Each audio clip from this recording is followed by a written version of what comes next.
Olá, bom, nossa aula de hoje vai falar sobre a formação dos engenhos, tá? E da sociedade dos engenhos. Bom, é, logo assim que se fracassa as capitanias hereditárias, vai haver a criação do governo geral. O governo geral tem o objetivo de fiscalizar, controlar e administrar o poder na colônia.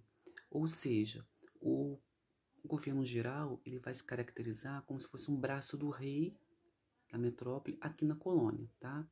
Então, o governador geral é o cargo máximo. Bom, durante esse processo, a cana ela vai ser levada para o Nordeste. Então, nesse período, a cana-de-açúcar ela vai ser o grande produto, tá? A grande riqueza do Brasil.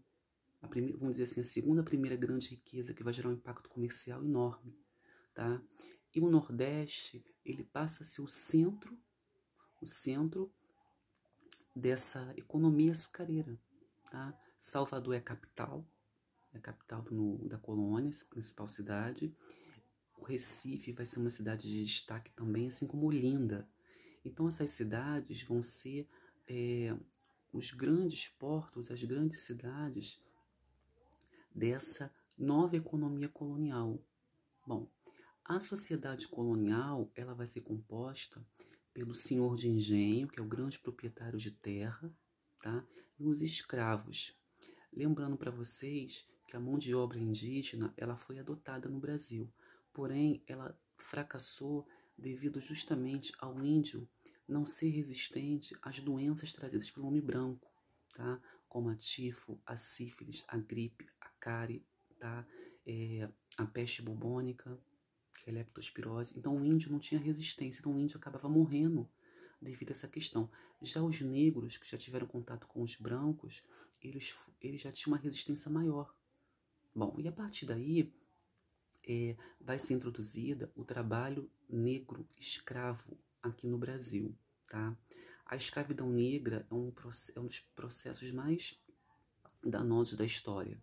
Os escravos eles vão ser trazidos da África para cá e vão ser obrigados a trabalhar nas lavouras de cana. O escravo na economia colonial, ele não tinha, na sociedade colonial, ele não tinha valor algum. Esses escravos eles eram capturados por comerciantes europeus, portugueses na África, vendidos por outros africanos, por tribos superiores, tá?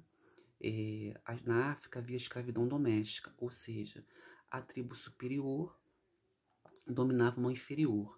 E aí vendia esses escravos por aguardente, por produtos de seda, tecido, trocava, havia uma troca, tá? Por produtos oriundos da Europa, e esses escravos acabavam sendo vendidos, vamos dizer assim, nessa troca. Lembrando para vocês que a escravidão que aconteceu na África é uma escravidão doméstica, totalmente diferente da escravidão aqui no Brasil, tá? Lá na África era uma questão de luta entre tribos, de domínio. Aqui no Brasil a escravidão ela tinha um viés econômico, social. E o escravo ele era totalmente, ele era considerado, ele não tinha direito algum. Bom, a partir daí começa a se montar a produção de cana, tá? O engenho é uma grande propriedade, é uma grande fazenda que vai concentrar a grande produção da cana. Então lá tem a casa grande, casa do senhor do engenho, tem a senzala, que é o local onde ficam os escravos, tem as plantações de cana, tem a máquina de sugar, tem o pilão, tem as capelas, tem a igreja, né, que funciona ali. O próprio cemitério às vezes ficava dentro das próprias grandes fazendas. Bom, então ali foi montada a empresa açucareira. E essa empresa açucareira, ela foi montada com capital holandês e os portugueses entraram com as terras. Mais para frente nós vamos entender. Bom, então, para a gente entender que a economia colonial funciona dessa forma. A cana era o grande produto, tá?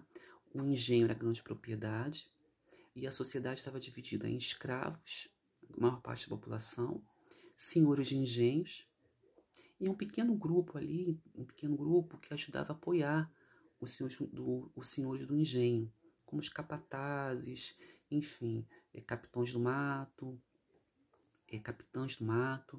E a partir daí, a gente vai ter essa economia colonial no Brasil durante todo o século XVI, tá? Funcionando, tá bom?